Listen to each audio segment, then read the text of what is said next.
Hi everyone.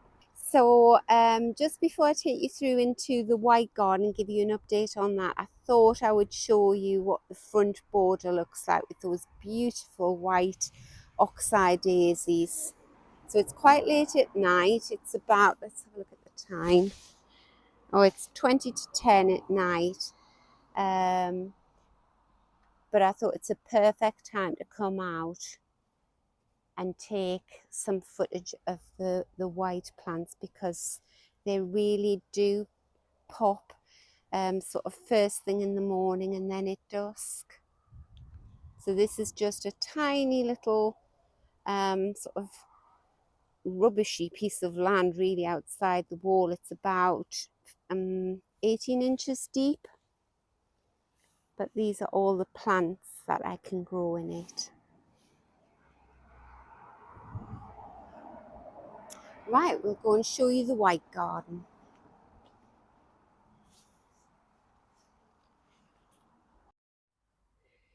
So I thought I would shoot the video as late at night as I possibly can. So it's almost 10 o'clock now. You can see the sun's still up. Could be 6 o'clock in the evening here. But I'm really delighted with the way this garden just sort of glows on an evening and in a morning. It's beautiful. So we'll go out into the garden now. So this is the border that runs underneath. It's this container border that runs underneath the conservatory window. So in my opinion, the star of the show is definitely the Amimajus that I've dotted around.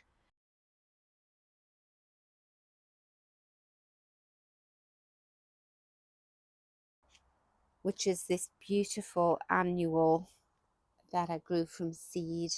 I grow it every year. So this is what it looks like before the flowers open, this lovely green colour. This one I planted at the back and it sort of flopped forward into the hydrangea there.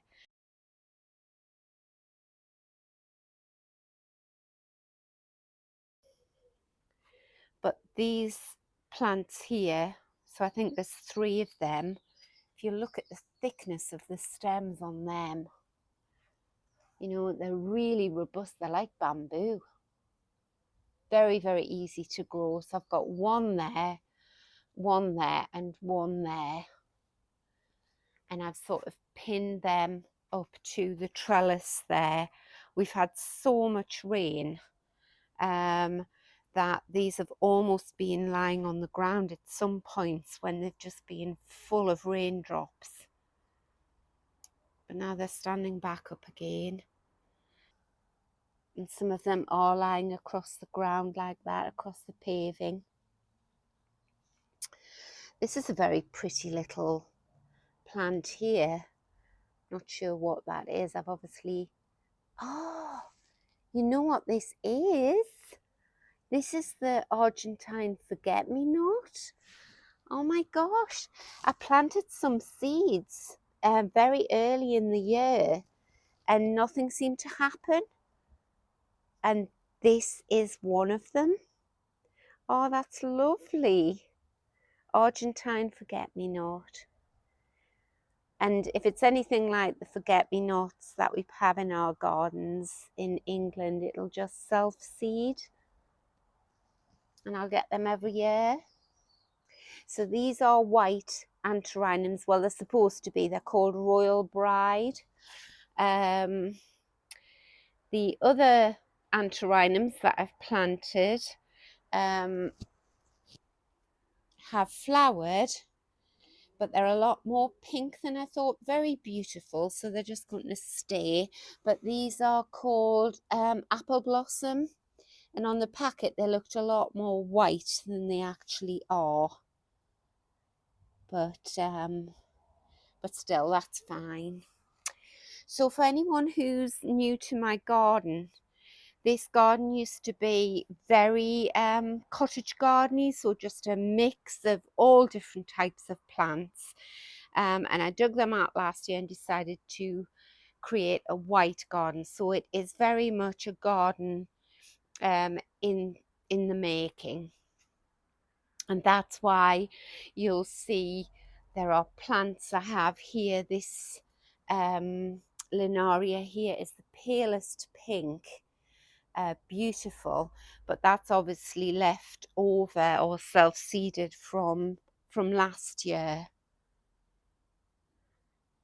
So anything that comes up that isn't white, if I love it, it just stays for this year, and then I'll transplant it elsewhere. So this is a lovely white hydrangea. The leaves are, this is what they look like when they first start to come out. So they're white and green. And these markings on the petals here are rain damage. It's because the flowers have been so wet. If you had time, you could pick them off, but I'm not bothered. They look lovely.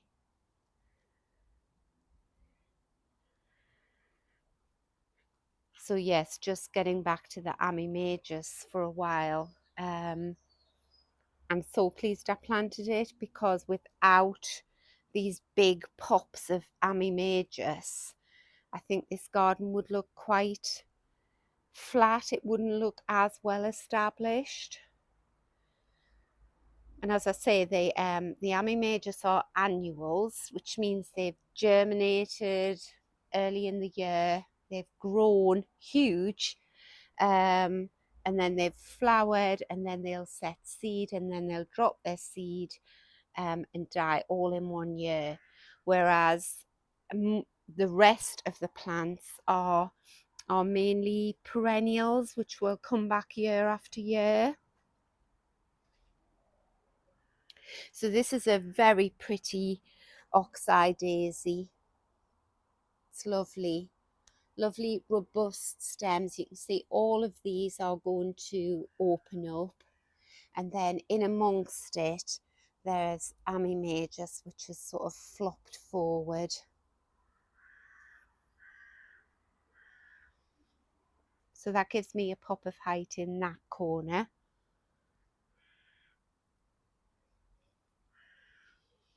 And then I've got the angel's wings, which is lovely.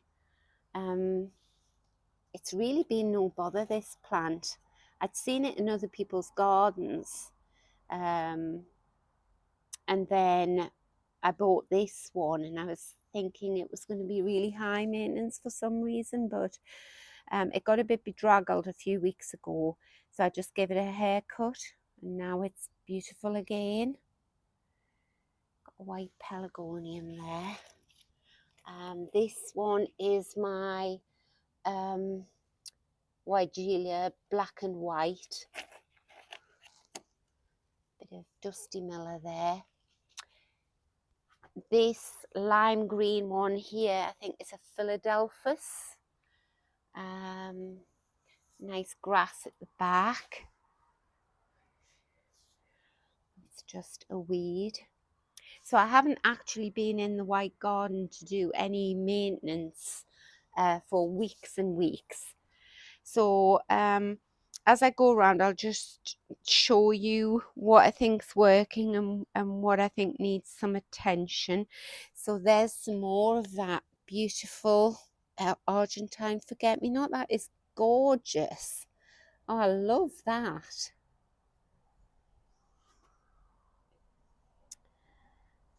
Nice little one there. So I've got lots of these big weeds here.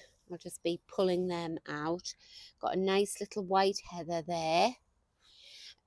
This has been really pretty. This has been a campanula, but he's finished flowering now, so I'll give him a good haircut.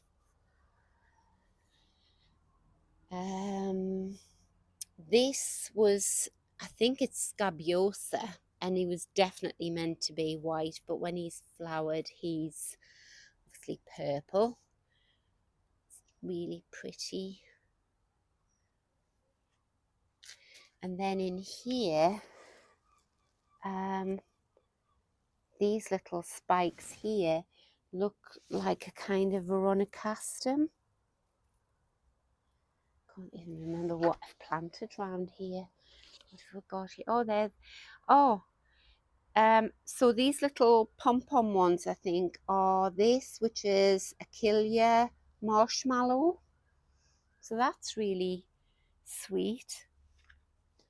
And then I bought this the other day, which is a white Alstroemeria. So he's looking really good. I just bought him in the supermarket. And then down here we've got Francois Confetti Alba. I'm looking forward to seeing what he looks like. I got a lot of these plants as gifts for my birthday in March.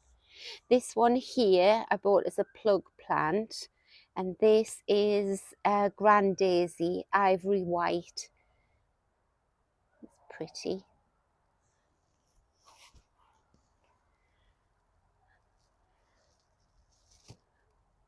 And these are lovely, these little alpines. Oh, I'm really looking forward to getting in amongst the plants now. I'm giving it a tidy up. This is a giant white allium, and I planted these alliums. I think they're called white giant. He's at least 5 foot tall, and I never plant just single bulbs. I always plant in 3s or 5s. So I planted a clump there, a clump there. Can you see that head there? A clump over there and a clump there. And for some unknown reason, only one in each clump came up. So that looked a bit odd, a bit like a 4-poster bed. I think this is Veronicastum. It was grown from seed. It was supposed to be Alba white, but when it came up last year, it was the palest pink. And I think I dug it out. I thought I dug it all out, but it's popped up again. So I've got a feeling this will be a pale pink. More of the Amime just spilling forward there. I've got some Solomon seal here, which needs cutting back. That's been beautiful. And then I've got antirrhinums here, and I've got lots of white cosmos and white antirrhinums in the greenhouse. So when I've finished cleaning this border up, it'll open up some spaces, some gaps, and then I'll fill them with white antirrhinums.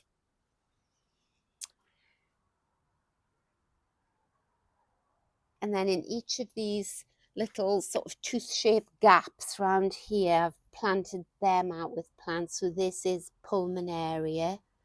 That looks really pretty, but I don't know what that is. This plant down here, if I pull these weeds out, come out really easily. Oh, and there's that sticky weed. Gets everywhere.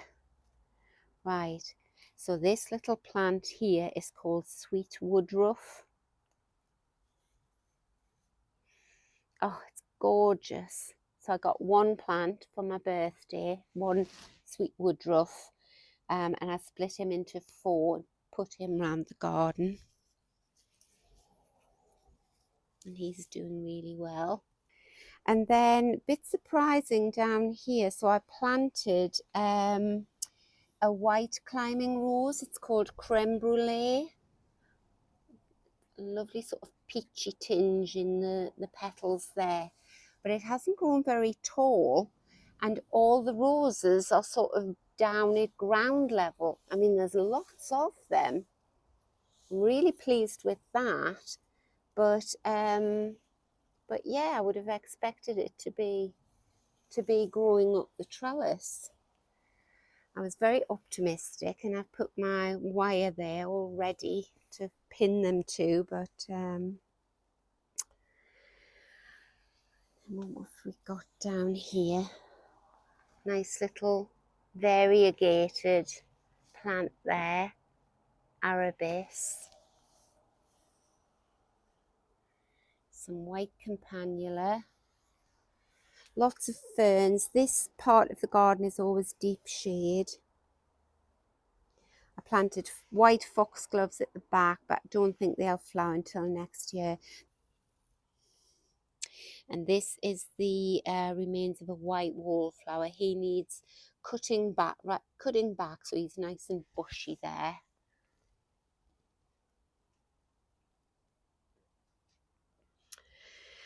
Right, what have we got round here? So in front of the conservatory there, we've got some plants that are finished. So this is the end of a white foxglove. Got some nice box, some brunnera, some hostas, because obviously the palette I'm working with is just white and shades of green, and then lots of different textured leaves. This one here is a rhododendron Arctic fern. So he's setting his buds for next year. Just he's a dwarf one, but he'll work just the same as the large ones. The rhododendrons set their buds in July, August, so you've got to keep them really well watered, otherwise you won't get flowers. Then down here we've got this sweetest little succulent there growing in the shade, white flowers, and then a palest violet coloured lavender down here. He's lovely. So that's it, spot a weed and pull it out. And then I've got this lovely geranium here, which is perfumed. Oh, that's gorgeous. And some Dusty Miller down there, and a foxglove that's finished there. And then in here I bought some verbascum, but that hasn't done very well because I think it's had a caterpillar or something, and just something keeps eating it. Every time it flowers, something comes along and eats it. This has been beautiful. This has been Bellis, but I think I'll just give him a really good, oh, look at the snails. Snails and slugs, what they like. I'll just give him a good haircut. See if he comes back. Some bacopa, some beautiful nemesia there. Smells gorgeous. And then this has been beautiful. It's never stopped flowering since I got it, so I don't even know how to pronounce that. Scaevola, Scaevola, Star Diva White. So some of my ferns still look gorgeous. So I would say this fern looks great, but some of the others are looking a bit tired, like these ones here. And if you look from inside my conservatory, so this is the view I get from inside my conservatory. So you can see, yes, that Bellis can go, all these little white plants on a table, raised up so I can see them from the inside. So I think I need some new white plants there just to keep the interest going and freshen it up. So that's it. I hope you've enjoyed this little update on the white garden and how it's coming along. I'm really pleased with it. I hope you're managing to get out in your garden wherever you are in the world and enjoy it, whether you're gardening or just sitting and admiring it. So until next time, thank you for watching, and I'll see you back in the garden next time. Bye.